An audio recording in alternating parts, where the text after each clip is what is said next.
Hi, I'm Peter Rose, founder of Longwood Currency Trading. Is it possible to make 40%, 80% yearly returns on your Forex trading? Absolutely, it is. From a mathematical standpoint, which means that from a practical standpoint, you should also be able to do that, but you do have to know what you're doing. Why do I say that yes with so much conviction? Let me put a slide up and we'll go through it. Okay, so we're going to work with a $10,000 bank, and I've reasoned with that to trade one full lot. You need $10,000. You don't need $10,000. You could probably do it on $6,000. But in the United States, we have 5% margin. So right now, some of the major pairs cost you $6,300 in margin, and that leaves you $3,500 or something like that in runway if you put $10,000 in there. So that gives you plenty of room. It's probably more than you need, but that's called risk management. In any event, we're going to say that you've got a $10,000 bank, so you can trade one full lot. That means that you're trading a pip value of $10 per pip. The number of trading days that we have in a year to work with is 200, and we're looking for a profit target of $4,000 because $4,000 is 40% of $10,000. Okay, so you got to make $4,000 in 200 days. That's $20 a day. You got to make at least $20 a day on average in order to make $4,000, because $20 a day times $4,000 is going to give you, or 200 days is going to give you the $4,000. Okay. Anyway, so it takes $20 a day to make is the equivalent of 2 pips a day. You got to make 2 pips a day on average with a $10,000 account or trading one full lot in order to make 40% return on a $10,000 account. Again, for risk management, we're talking about using a $10,000 bank. Okay, can you make 40% on your money? Why not? Can you make 40% on your money? I don't know.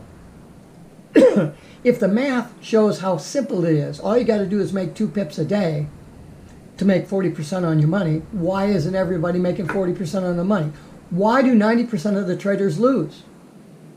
I'll tell you why. Because as soon as somebody gets 2 or 3 or 4 or 5 pips, they close the account down because they want to preserve that money.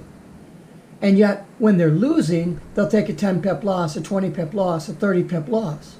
Well, it doesn't take a math genius to figure out that if you're taking your 60-40 trader and you lose 10 pips 4 times in a row, you've lost 40 pips. And so if you're a 60 winner and you make 5 pips, you've got 35 pips that you've made. You don't quite cover your net. So that's why. So how do you, if it's so simple to make 2 pips, I mean, you've all traded, you've all been trading, even if you're still in a demo account. If you've been trading for 2 years, it doesn't make any difference. You know how easy it is to get 2 pips. Well, when you go in to take the trade, you gotta bite the spread. What's the spread? A pip? So, maybe a pip and a half. If you're really trading high volatility, you might have to pay 2 pips. You got one coming in and one coming out. So you got a 2 pip spread. So it's going to cost you 2 pips just to put the trade on. So you're going to have to make 4 pips on average a day in order to make that, or 3 pips, 3 or 4 pips a day in order to make that net 2 pips, right? Well, how tough is it to make 5 pips a day? It's not. It's keeping it. That's what the problem is. And so all of my coursework and consulting work and stuff goes to making sure that the concepts of risk management from an exciting standpoint, a controllable standpoint, that the student understands how to manage the risk that's inherent within currency trading. And the risk is greater than it would be in real estate or trading bonds or old tires or whatever there is. So if the risk is greater, what can you make in real estate? You can make 20% a year compounded with cash from rental income. You're making 8%. If it's your house, you're making on average about 8%. The property itself appreciates at 8%. But if you're investing, you're picking up the differential, another 10 or 12% based on your cash flow, right? So it's not very tough to see why you should be able to make a higher return when your risk is higher. But you have to have good risk management so the thing doesn't get away from you. That's what I'm trying to stress in all of the videos that I'm presenting to you guys, is that if you can manage your risk, you should be able to make a lot of money. But because we're humans, we have problems doing that. And because we're humans, and we have to deal with risk management, the only way we can do that is through rules. Risk management in driving a car, what's the first thing that you think about?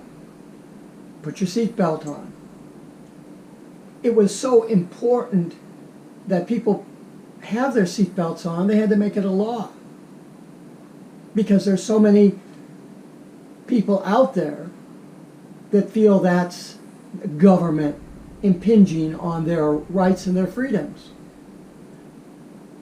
They're just trying to protect you with a rule that says you will be more protected and less likely of injury if you wear a seatbelt. People get killed wearing seatbelts, that's true. People lose their money in FOREX trading when they follow their rules because bad shit happens sometimes. You try to mitigate that. We constantly talk, or I talk extensively in these videos that I've done about mitigating your risk. You can't eliminate your risk, but you can mitigate it. And so we don't look at rules as constrictions upon our trading. We look at rules that prevent us from falling prey to our natural human emotions, which is do nothing, let the losers run, and cut the winners short, or whatever. You know, if you can cut the losers short, even if you cut the winners short, you can still make money.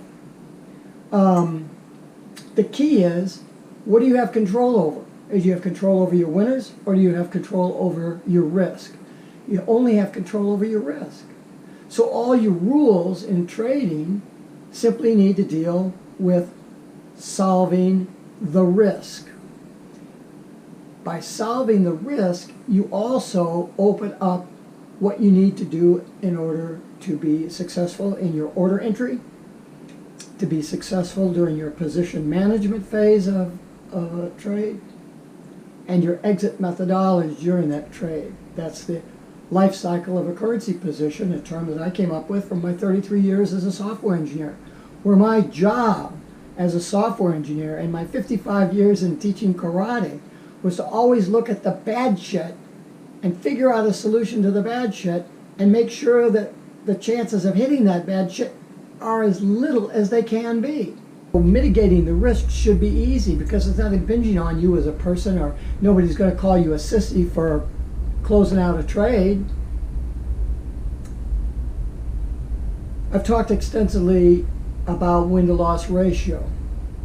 You only get a good win-to-loss ratio if you can take care of your risk. You know, you can win 9 times in a row, $5, and lose $100 or $200 the one time that you lose, and it's all gone. You're in negative territory, but you had a 90% win rate. Boy, these guys that talk about their win rates, it doesn't do any good. There's all kinds of things that have to go together, and once you understand the pieces of the metrics that we take care of in our journaling, you can then see which rule needs to be tweaked to make the metrics better. Yeah, you do have to trade 20 or 30 times to be able to say, yeah, this is a real problem. I'm in position management here and I'm losing money and I shouldn't be losing money, or at least that much money. Where am I? What am I doing wrong here? It's those metrics and those rules that allow you to look at your transaction register and say, oh, maybe I shouldn't be doing that. In the long picture of things, it isn't really important how the trades come out today or tomorrow or next week or whatever, because you're always going to have strings of losses. If you're a day trader, you're easily going to hit 6 losing trades in a row. Within a couple of hundred trades, you're going to lose 6 times in a row. Well, it also means you could win 6 times in a row. Why are you focusing on the losing? If you control your risk and you have control on that risk, then the losses don't bother you. It's just a statistical anomaly that you got hit with. You don't worry about that stuff.